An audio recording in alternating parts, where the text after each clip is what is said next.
Telugu Desam party MLA అభ్యర్థి కందికుంట వెంకట ప్రసాద్ గెలిపించాలని కోరుతూ శుక్రవారం 2వ రోజు కందికుంట వెంకట ప్రసాద్ సతీమణి కందికుంట యశోదాదేవి కదిరి పట్టణంలో ఇంటింటి ప్రచారం నిర్వహించారు.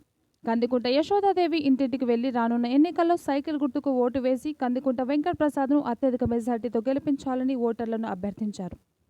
20 సంవత్సరాలుగా ప్రజాసేవలో కందికుంట వెంకట ప్రసాద్ ఉన్నారని, ఎమ్మెల్యేగా గెలిపిస్తే మరింత అండగా ఉండడంతో పాటు ప్రజా అభివృద్ధికి నిరంతరం కృషి చేస్తారని పేర్కొన్నారు. ఈ కార్యక్రమంలో టీడీపీ అధినేత చంద్రబాబు నాయుడు మేనిఫెస్టోలో ప్రకటించిన 6 హామీలను ప్రజలకు వివరిస్తూ కందికుంట యశోదాదేవి ప్రచారాన్ని కొనసాగించారు. వారి వెంట పలువురు తెలుగుదేశం పార్టీ నాయకులు పాల్గొన్నారు.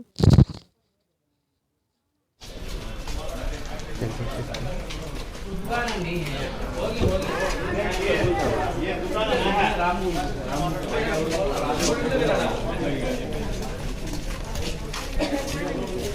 रामू रामू